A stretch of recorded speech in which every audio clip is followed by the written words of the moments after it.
Is this good to eat? Watch and see. I'm Shi Dalu. When you walk into a stir-fry joint, do you rush straight to the cooler and grab some bottled beer? But do you know that 90% of the beer in there could have flavor defects? I'm not kidding.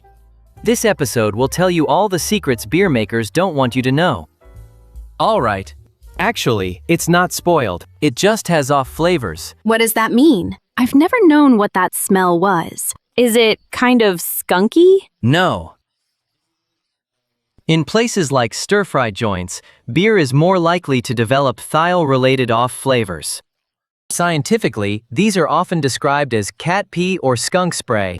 That sounds awful, but since it's very faint, what I personally notice more is something like a sweaty smell, or like a leather watch strap that got soaked. That's what it reminds me of. Yeah, that kind of smell. That's specific. A soaked leather watch strap. You smell that often? Sweat, just sweat. More like sweat.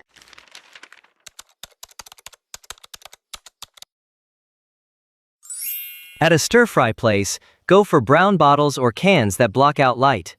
First, let me clarify. It's not spoiled. It just has an off flavor. And the reason I recommend brown bottles is to help prevent a defect called lightstruck.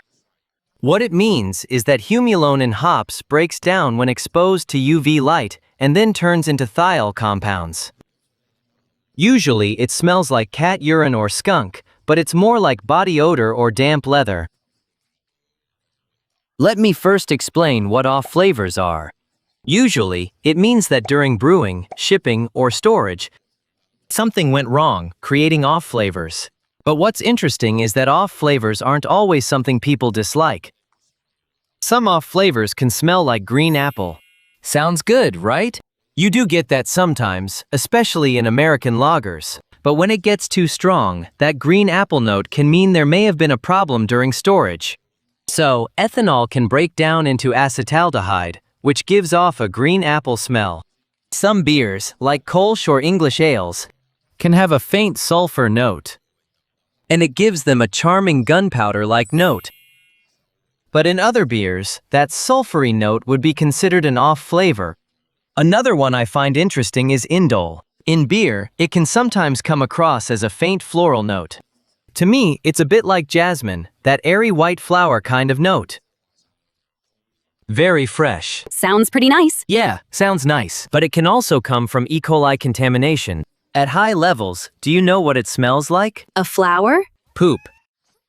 I'm serious. Indole smells like poop. It's really a pain. Back then, perfumers found that if indole was diluted thousands or even millions of times, it could smell really good.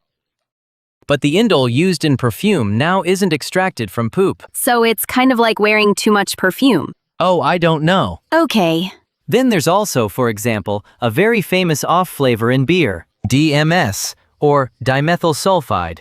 It smells great. It smells like buttered corn, like the buttered corn from KFC. That smell comes from beer that wasn't boiled enough or matured enough. So what an off flavor really means is that something went wrong with the beer during brewing, shipping, or storage. It isn't always a flavor you dislike, but lightstruck is. That one really reeks. So, out of all those beers we mentioned, which one would you pick? They're all pretty similar. What do you mean? I mean, in Taiwan, most beers lean toward the lager family. There are lots of brands, but most of them are still lagers. Really, though, beer is classified into many styles worldwide. A widely accepted view is that there are 27 major categories, and within those 27, each category may include 2 or 3 styles. Some of the largest categories have nearly 8 styles on their own. Do the math, and you'll see how huge the beer family tree really is. As for me, in summer, I really like wheat beers, whether Belgian or German. But if I had to choose, I'd lean more toward German wheat beer. It's amazing. The finish is very clean, nice, and crisp, and makes you want another sip. Belgian wheat beers have nice citrus notes and a hint of banana, but the finish is a bit sweeter, so I can't drink too much. In winter, though, I prefer a German style, too. There's a beer called Bock. I like the stronger version, called Doppelbock. And Doppelbock is incredibly malty, really intense, with a lot more malt character. so it develops a rich, toasty note. It's brewed for a long time, so the Maillard reaction develops fully. It's kind of toasty, a bit biscuity. It is a little sweet and full-bodied because of residual sugar, but I think that sweetness may come from oily compounds. Still, the finish is fairly dry. But I have to say, part of why I like it has to do with the story of the 16th century reformer, Martin Luther. You can look it up online. It's a really fascinating story. If I had to pick one at a stir-fry joint, especially from Taiwan beer, I'd like to pick wheat beers. Try to find one. Wait. If you still haven't subscribed, please hit subscribe. Thanks. Thanks, everyone. So, in just a few words, can you tell us Martin Luther's story? When Martin Luther went to the Pope over indulgences, I heard he wasn't very brave, more on the timid side. But then he drank Doppelbock. And went for it. So it was fuel. Right. It was very nutritious for people in medieval Europe. Wow, cool. Okay, reading this script now feels so embarrassing. I wrote it myself. So I'm finishing it. Drinking beer at a stir-fry joint is great. It's a kind of happiness. Does happy beer really have more calories? Because beer makes you fat, and somehow it feels even fatter at a stir-fry place. That's another interesting myth. I've actually compared them. Just pick any beer at a convenience store. Usually it has about 40 calories per 100 grams, or 100 milliliters. But interestingly, if you look at milk, it has about 60 calories per 100 milliliters. Ever heard of milk making us fat? If not, then beer itself won't really make you fat. What really makes you gain weight is getting fried chicken after beer. I just eat shredded squid. That's fattening too. It's salty and makes you bloat. Thanks for giving me a real answer. You said beer in Taiwan is basically all Pilsner. Why are there so many Pilsners in Taiwan? It's interesting. As for beer in Taiwan, before the Monopoly Bureau era, during the period of Japanese occupation, there was Takasago Brewery. And what the Japanese brewed was traditional German Pilsner. Then, after the founding of the People's Republic of China, why keep brewing Pilsner? I looked into it and found that Takasago Brewery, also known as Jiangguo Brewery, already had equipment built specifically for brewing Pilsner. Second, there were also brewery technicians from Qingdao who knew Pilsner brewing. So why Qingdao?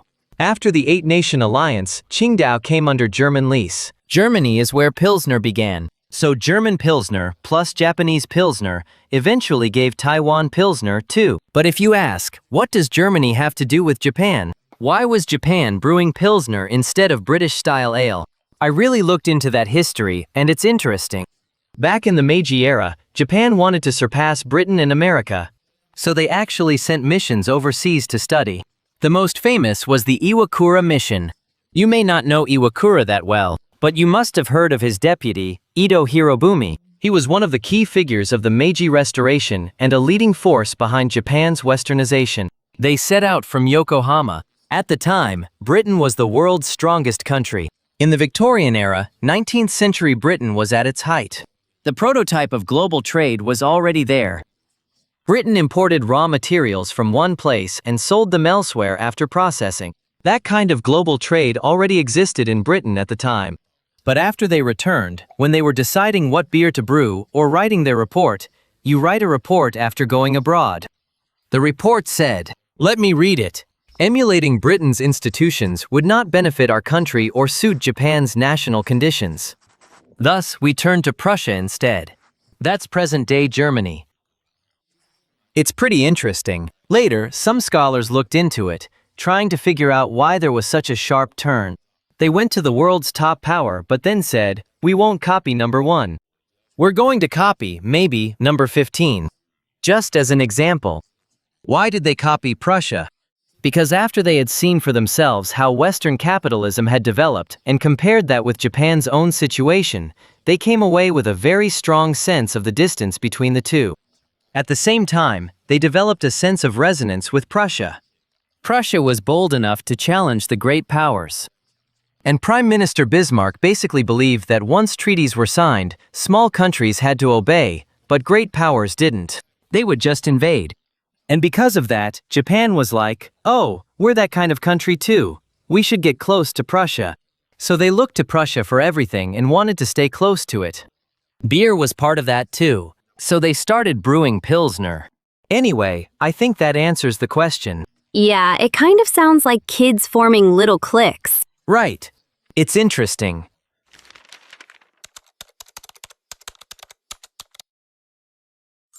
Preference? Yeah, for me, I really hate lightstruck beer. So if I can, I'll go with cans. Cans only fear heat. They block light completely, so they can't get lightstruck. I also check the expiration date. Pale beers especially need date checks, so do hoppy ones. When I buy Japanese beer, I always check if it's what's called low malt beer. What's low malt beer? Basically, it's beer with very little malt. You might ask, wait, if it isn't brewed with malt, what do they use? Maybe mixed veggies. Really? We'll do an episode on that. Now, Class 1 beer uses a lot of malt, sometimes close to, or even 100%. In Japan, that's what they call premium beer. And in that category, that's what I'd pick. In Taiwan, Class 1 and Class 3 beers are priced the same. So I'd pick the better one, the one made with more malt. And I also care about how dense the foam is. That's why I really like wheat beer. And beers made with more malt tend to have denser foam. Also, if I can, I'll pick the right glass. For example, for something like a Doppelbock, which is rich and full-bodied, I'd use a slightly tulip-shaped glass. It holds the aroma better. You can sip it slowly. It's not the kind you chug. The right glass really makes the beer better. Glassware could be an episode too. So particular. I just open it and drink. That works too. A Japanese brand made a can that doesn't just open a small tab. The whole top comes off, so you can drink from it like a cup. I'm my own ideal glass. Okay, if it fits, it's good. So, with that, as for beer preferences, all sponsor brands are welcome to become our favorite. All right, now you're basically half a beer expert. Next time you go to a stir-fry place, you'll know what temperature to look for in beer. And also, the color of the bottle matters too. So do the storage conditions. Feel free to share this video with your friends so they can learn this too. If there's anything else you'd still like to know about beer, just go ahead and leave a comment right down below. And remember to subscribe, like, and share. Thanks. Thank you. Bye.